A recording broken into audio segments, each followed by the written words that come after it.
Hi everyone, this is Jill Robbins, your Soccer4Good OG, and I'm back. Yay. I know it's been a while, but I couldn't let this go. This is really, I believe, an important thing in the soccer world. Soccer4Good. What is Soccer4Good? Okay, it's not just a platitude or a nice thing to say or well-intentioned. I think it really is a movement. I think there are a lot of people out there doing this and using the game for the greater good. And I think people just don't realize it. You probably are doing it and just don't realize it. Well, what is it? Soccer4Good. Okay. Well, think about this. What is your why for soccer? Okay, you may play it. You may have been playing it all your life. You watch it. You have some type of active participation. Maybe it's your occupation. Maybe it is your preoccupation. You watch it. You go to games. You cheer. You support. You invest yourself very heavily. I know a lot of people put a lot of time in making banners and tifo, and they spend a lot of money on gear. They spend money on tickets. I guess I can hold my hand up on that. You may analyze it. You consume it in some sort of way. You listen to podcasts. I can't count the number of podcasts I listen to on occasion or regularly, but you want to know more. You feel really connected to it. There's an association with soccer. You have friends through soccer. You have teammates. You have family. You have colleagues. I mean, it is something you feel a part of. There is a collegial type of feeling when you are at a match or you're playing with your teammates. You also have those moments. And I know this is a question that a lot of people get. What is your favorite moment? What do you remember? And it could be victories. It could even be defeats. It could be breakthroughs, like that moment. I remember that moment that Tito scored and was on the verge of tears. It was emotional. There are lessons learned, anticipation, going to the MLS Cup final, or just going to the very first professional match, or going to your kids' first match, or the kids that sleep in their uniform before they go the next day for their first game. There's the humor. I am involved with kids' games a lot, so there's a lot of humor to experience there. The drama, the sadness, and the joy. Experiences and culture, people of all backgrounds. I mean, you wouldn't be here if you didn't already know all this. I mean, soccer has a strange and innate power to influence politics and even stop wars, even if only temporarily. It's currency. It's a language. It transcends the toil and strife of this world. You go to a match and you sort of forget about what's going on in your everyday life. And that's probably why a lot of us are involved in it. It's a form of escapism, or it's a chance for us to just let our hair down and be the fun-loving, outgoing people that we maybe don't always get to be on our regular 9-to-5. And while there are even issues in our own little world of soccer, I mean, there's a lot of issues in our little football world, but there's much more potential for doing good through this medium. And if we choose to harness these forces for good, it's gonna be. It can be epic. And in this forum, in this medium, we will focus all attention on this cause and this purpose. I mean, I'm a glass half full kind of gal, so I'm always going to be looking at the Pollyanna side of things. I think we need to see that there is good in this world because too many people are trying to bring our attention to what's bad and what's negative. And because you, like me, like all of us, have much to appreciate and have received much more from this sport of sports, this microcosm for life, than we could ever hope to give back, we will try. We will try And that's why it's a beautiful game, because it gives us so much to be glad about, and it also gives us the opportunity to share it with others. So here's to changing the world, fellow crusaders and do-gooders. It's happening, you'll see. People are being fed, homeless are being sheltered, kids are being educated, diseases are being prevented, girls are being empowered, youth are becoming leaders, and unemployed people are finding work, communities are being cleaned up and becoming sustainable, peace and reconciliation are becoming a reality, tolerance is becoming the norm. And it's all because of this sport, this game that we love. And so much great work is being done, and it's starting with a ball. And we need to celebrate this. We're all a part of it, and I invite you to join me in celebrating the people, the projects, the organizations at the forefront of this movement. Even join in at some point. Chances are you already have, and maybe just don't realize it. And at the very least, thanks for listening and thanks for sharing.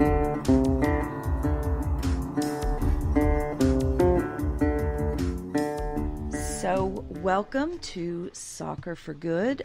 I am your Soccer for Good OG, Jill Robbins, and I have a very special guest, my audio mentor, and probably gets a little more junk than he needs to in terms of supporting this, but thank you. Welcome to the Soccer of Atlanta Godfather, Jason Longshore. I'm not an OG, but I'm not a young G. I'm a middle G, I guess. Middle G. There you go. No, that's perfect. The middle G of Soccer for Good. Yeah. I'll take that. Yeah. Thank you for taking some time to help me wrangle this new platform and be able to start to get the content out about Soccer for Good, because Lord knows we need it. Yeah, I mean, we've been talking about it for a long time, but we talked about it on the show today. It seems like, whether it's happening more than ever before, or it's just we're hearing about it more. And I kind of lean to the latter. I kind of think it's just the fact that we're hearing about it.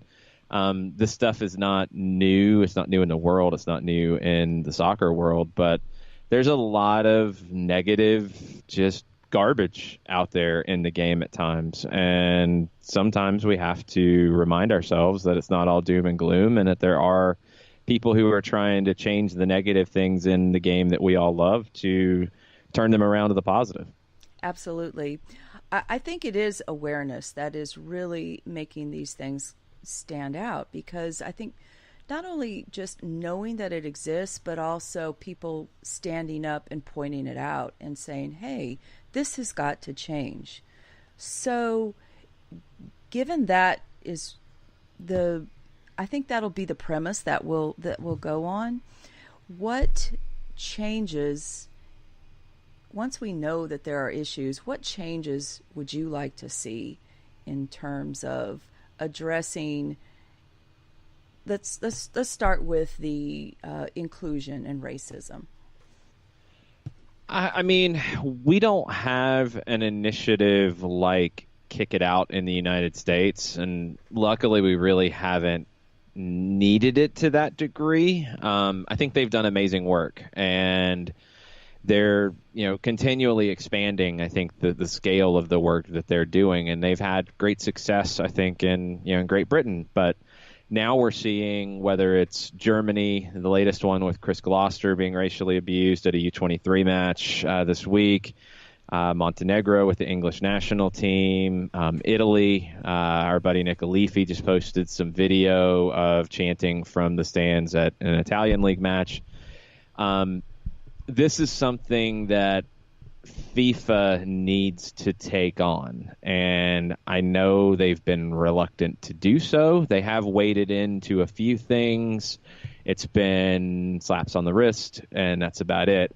I thought Gareth Southgate nailed it with his comments after the match in Montenegro, and I'll give him a ton of credit for taking it head on. I don't know how many national team managers would, but to be so strong in his statement, but also not just say, kick him out of the competition, fine him $1 million. None of that. I mean, yeah, strict punishment's going to be part of it, but he hit on the need for education, and that has to be a component here. And it has to be something that the clubs who are found guilty of this sort of thing have to undergo first. And whether that, to me, that's at the club's expense. And it is, we see it in the workplace in the United States when things happen. You see a sensitivity training type of thing go on.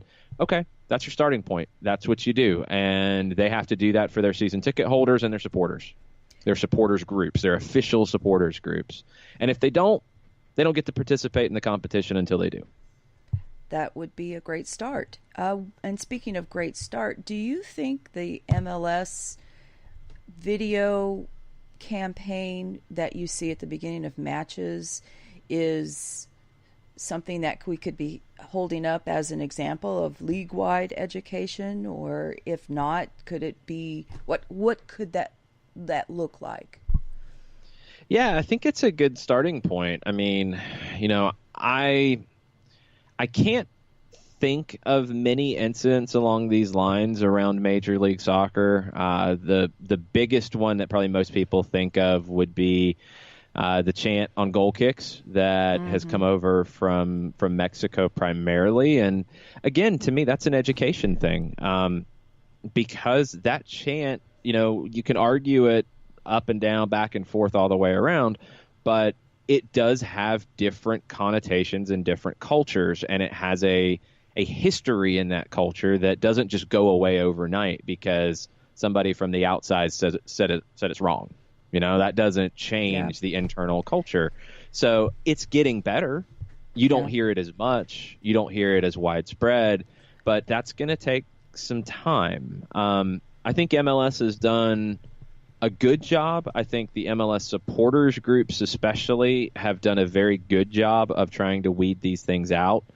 You do have the incidents and issues around some members of a New York City supporters group right now. Yeah. There's been a lot of talk and a lot of light shined on that. The club hasn't been out in front on it, and the league hasn't been out in front on it, but I don't think that means they're not looking into it.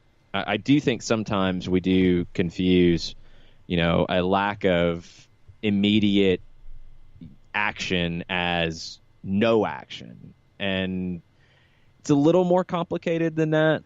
And I'll give the league and the supporters around the league the benefit of the doubt first that they'll work these things out and police themselves accordingly, because generally they have. But that's one, and that's probably the biggest issue lately that we've seen. So in terms of, the top down, what can folks from the grassroots do in your mind that would, I guess the example would be the example of the goal kick chant. And I don't know what else to call it, but I see that changing through positive peer pressure.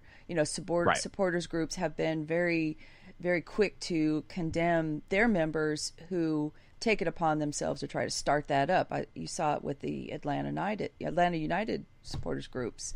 It was really hey, stop. So from the grassroots level, what can that look like in terms of changing the culture? I think that's the perfect example, because you had something brand new and that popped up day one of matches, and again, you do get into cultural differences, and I think it's something that people also do need to be just cognizant of. It doesn't make it right wrong, it is just a difference. And I think the way it was handled here was really good. I mean, generally the responses I heard, about that situation was, hey, we don't do that here. That's not okay here. And there's a lot of self-policing going on. And you didn't need a whole lot else, honestly. It was pretty well handled internally by the supporters in the stands and turned around to a positive. And I don't think anybody was made to feel like left out or you're not welcome because you did that or anything like that. It was a learning opportunity. It seems like the lesson was learned for the most part, and everybody's moved forward. I think there's always that opportunity, and maybe it's just me being Mr. Glass half full. I think there's always that opportunity to learn from these things. I feel like so much of the things that we see in these situations comes from ignorance. And there's an opportunity to change how people look at not just the game, but just the world through these types of situations. And I'd hate to see people banished because of mistakes made out of ignorance. Now it continues. It doesn't change. You've got problems and you have to move on. Yeah. But I do think there is that opportunity initially to try to educate and change people. I'm thinking of, okay, so Atlanta United was able to nip it in the bud because it is a new club, and the culture is kind of starting from scratch. But in these places where you're talking about, decades of history and very ingrained culture, what is it going to take? You mentioned Gareth Southgate's recommendations to punish. What about on the education side? And this is just, me talking from a, past experience. Sometimes you have to create a significant emotional experience for folks to let a lesson sink in. In other words, a lecture or reading something isn't necessarily going to change someone's opinion or attitude about something. So what do you think it's going to take for this real strongly ingrained culture of, and for lack of a better word, we'll call it ignorance, to change? Time. I think the educational component, but also you have to be willing to accept that it's going to take time. I mean, let's look at Chelsea. Someone that we've met and talked to about these situations, Paul Canaville, first black player to play for Chelsea in the early 80s. He gave an interview not that long ago that, look, the people who were doing that to him are still there.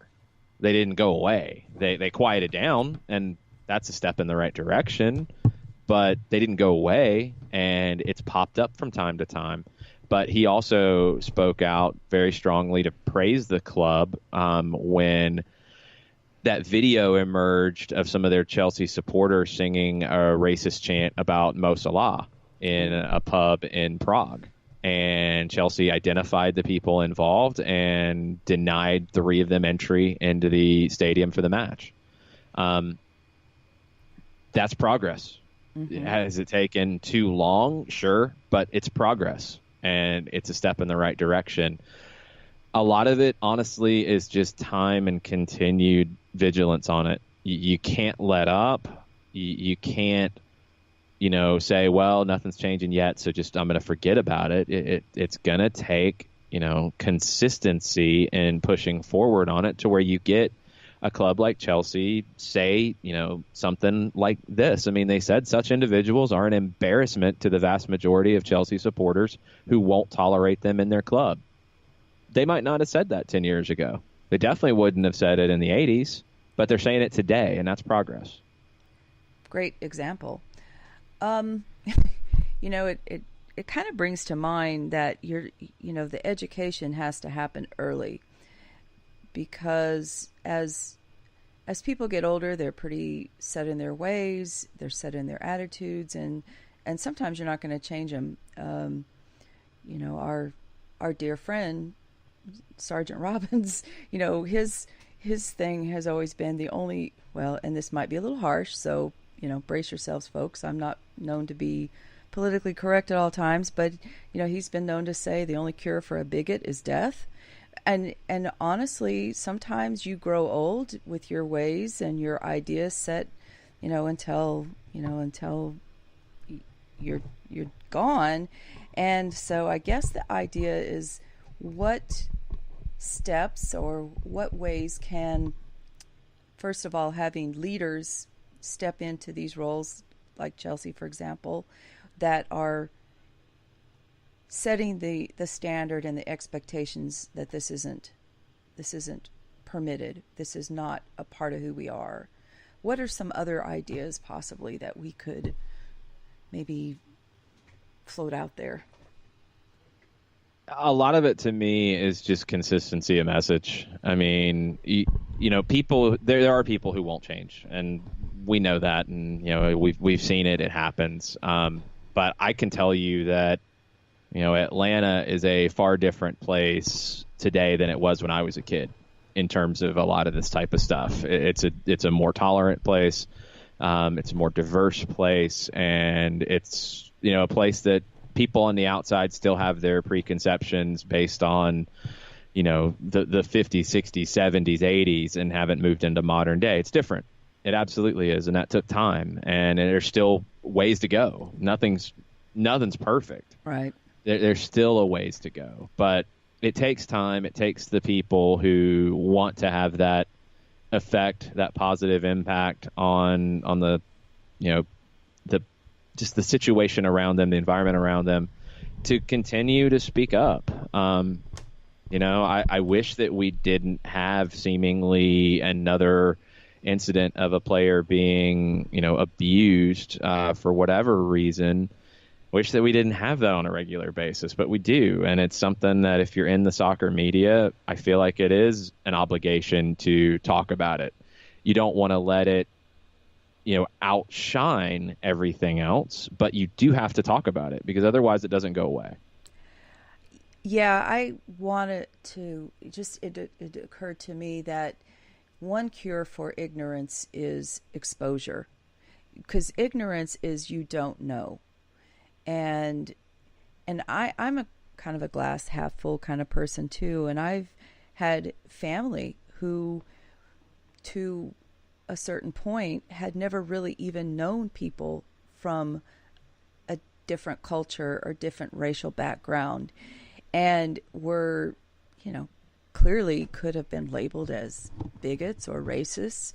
And once they were exposed to real people, human beings, just like them, maybe they look a little different, maybe they came from a different background, but once they were exposed and had the opportunity to have a conversation and realize that they had a lot more in common than they had as differences, then those barriers started to break down, and that ignorance started to fade away a bit, because now you have this new knowledge that, yeah, we're all just human beings at the end of the day. So exposure goes a long ways to help change attitudes. When you say Atlanta is a lot more diverse, people have come in, and it's not even so much a black-white thing anymore. It's people from all different racial backgrounds. I love to point out the fact that the third most spoken language in Georgia is Korean. So you have, English speakers, Spanish speakers, Korean, and a plethora of other languages. This is truly a melting pot of humanity, and so it's hard to live in a vacuum, especially with information being so accessible as it is today, with social media and so forth. Yeah, Georgia's a melting pot. Atlanta's a melting pot. Soccer obviously is that, because it's a worldwide sport. So you get men, women, every type of person you can imagine in the world is involved in soccer somewhere. And, the thing that probably opened my eyes when you start having these types of conversations the most, because there's so many different ways you have minority representation in the game, was when we had Brianna Scurry at an event and we were talking about the diversity on the U.S. women's national team at the last World Cup. And from a racial perspective, it wasn't that diverse. It wasn't as diverse as it had been in the past. but I thought Brianna, spoke up very clearly that in terms of LGBT representation, it was probably more diverse than it had ever been. And the moment of Abby Wambach kissing her wife at the time was one of the highlights of that tournament, and that wouldn't have happened a few years ago. So there's so many different layers to it, and look, you're going to have, I think, a lot of these conversations happen around the world as that exposure that you talk about, as that continues to happen. I think soccer can be a great avenue for that exposure for a lot of people. And I think it has a big role to play in truly changing the world in that direction and in that way. And I hope that people in soccer, think about those opportunities and take advantage of them. Yes, thank you for pointing out the global nature of it, because there are people addressing this in the trenches right now with various groups and various issues. But at the end of the day, it all comes down to finding a way for each person to find their level within the game that gives them more opportunities to thrive. I mean, changing the world through soccer is truly a movement that's happening today. And it's interesting that is reflected in the professional game in the form of exposing people to the differences but also the similarities, and finding ways that we can all come together around the sport that we love. I'm hoping over the course of the next period of time, I'm able to introduce some players, so to speak, in this sector. You have any thoughts, Jason, of where you'd like to see that go? I don't know if there's even a limit. I mean, in the United States, there's so much about inclusion in the game that honestly isn't even, a racial, an ethnic, a religious, a sexual orientation thing. It's a economic thing. Mm-hmm. And that has to be discussed. In other countries, there's different challenges that pop up, and that happens in other countries as well. But there's so many different layers to making the sport more inclusive. And that's a term that can go in so many different directions. And I think it's something that you'll probably dig into in a lot of different ways. I'm hoping to, and I've got a lot of folks on deck to share their stories, to offer ways for folks to get involved and support this movement. Even in very small ways, you're still going to be able to make a difference. It's amazing what a variety of approaches there are out there. Everything from school-based programs that promote health to community-based programs that promote female empowerment. I just saw something recently for inclusiveness for disabled in Argentina. They had a huge event just around different abilities that are able to participate in the game. So just a plethora, I don't know, I'm not sure I really like that word, but a plethora of things that can expose folks to how, and I'm going to maybe grate on Felipe Cardenas's pet peeve and call it the beautiful game. But in this sense, it really is, because there is, beauty in all of us, in all different levels and backgrounds and involvement in the game of soccer. So I'm excited about the future content that we'll be able to share. In this context, the beautiful game is appropriate. In describing the match, maybe not always, but in this context, yes, it works. Thank you. I feel better now. All right. So any other thoughts that you would care to share for the the folks that are maybe do-gooders or potential do-gooders, or even those who might be a little cynical about this and say, oh, you guys are just a bunch of Pollyannas and this will never happen? It's not going to happen overnight, and that doesn't mean you shouldn't, be involved in making something that you enjoy a better place for more people. I mean, to me, it's just that simple. Like, soccer's given me a ton in my life. I was lucky to find it. I probably shouldn't have, just based off the odds at that time in the mid 80s in Riverdale, Georgia. I did. It changed, where my life would have went. And I hope that it can have that effect for others who want to be involved. And there's no reason why people shouldn't be involved in whatever way that they can be.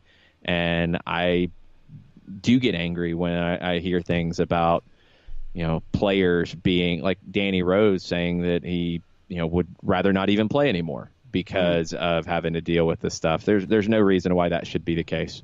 Yeah. So, it needs to change. It has to change. I feel like there's a lot of momentum for changing it. I feel like you are seeing progress, even, the most cynical are seeing these things start to evolve and change. You're not seeing, the goal kick chant all over Major League Soccer now. It pops up every once in a while, and the reason why it stands out is because it doesn't happen very often anymore. So it's progress is being made. You can't get frustrated about the pace of it. It's something you have to keep at, and if you want the game to be a better place for everyone, it's something that you have to use whatever platform you have to shine a light on that. And the choir said amen. So yes, definitely. And the idea that it's going to happen overnight is preposterous, but it's an evolution. So thank you for that. I appreciate your time through all of the audio struggles and appreciate your insight. Yeah, you're laughing. You're laughing. Thank you.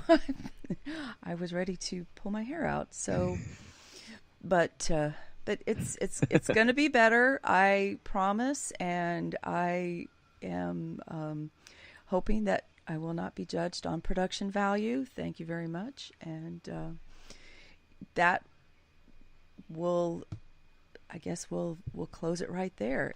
Again, thank you all for listening to our Pollyanna ramblings and feeling inspired to jump in and maybe coach a kid or make a donation or just offer encouragement and support to your local team at any level. It's a way for folks to really come together regardless of differences in backgrounds and share something in common. And there's a lot of stuff going on that I'm looking forward to sharing with you. News, information, all of the exciting developments happening, and bring some of my family and friends from around the world in this sector to the fore, so you can get to know them a little better and be inspired by their stories, and hopefully feel like soccer is there for good and has the ability to change the world. Thanks a lot.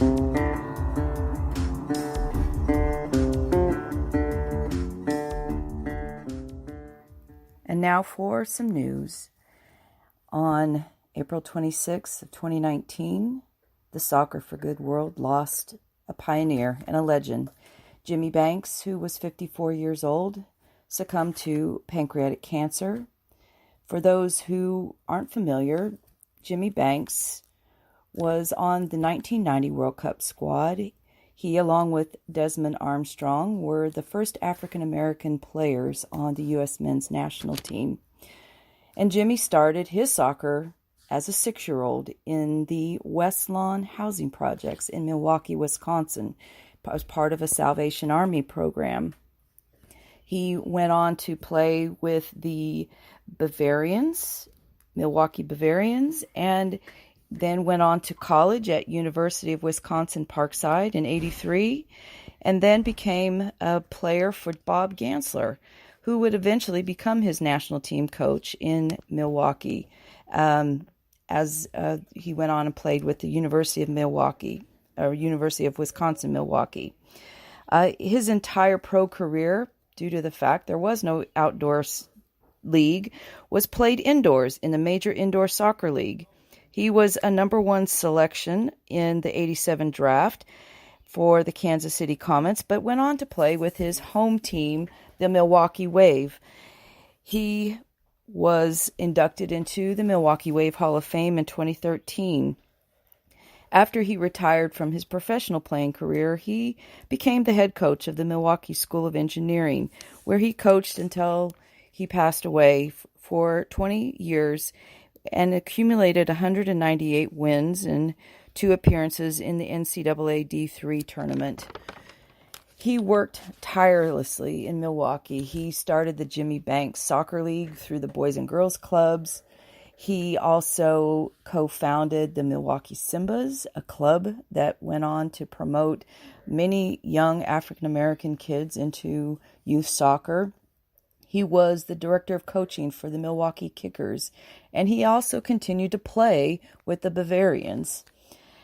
A colleague, a mentee, a youth that started playing with Jimmy's program and went on to coach in the Boys and Girls Club, Biko Baker, wrote about Jimmy in a column On Milwaukee, and I want to share a few things. It's the 6 things I learned from Jimmy Banks. Number 1 is be a class act. Be great during life's most unfair moments. As you can imagine, being one of the few African Americans in the soccer world, he encountered a lot of, let's say, challenges and hardships due to racism and bigotry, but always rose above it and taught his players and coaches to do the same. Number 2 was prepare young people by bringing them along and giving them a shot. Believing in a young person helps them feel empowered, and Jimmy was able to do that for a lot of young people. As Biko pointed out, he saved many lives. Number 3, don't burn bridges. One day your opponent may be your teammate, and that would speak to the fact that Jimmy was well loved universally.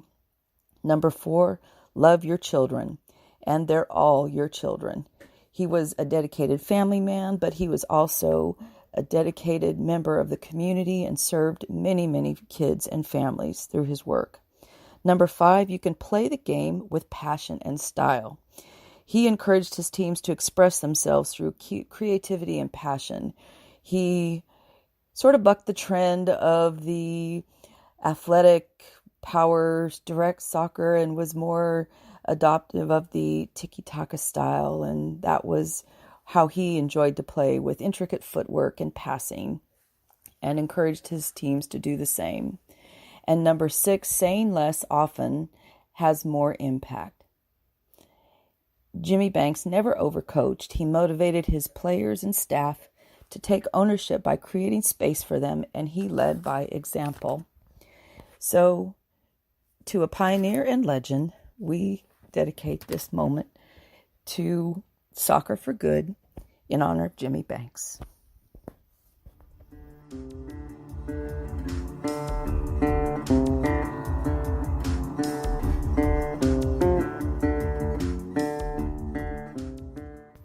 Hey there, if you've listened this far, thanks. I'd love to hear back. You can check out the 6 things I learned from Jimmy Banks on my Twitter at Rock'n'Rob or Soccer4Good OG. And if you have any other ideas, suggestions, comments, joke of the day, feel free to give me a shout. You can also email me at soccer4good18@gmail.com, or again, you can catch me on the Twitters at Rock'n'Rob or at Soccer4Good OG. Thanks for listening, and talk to you soon.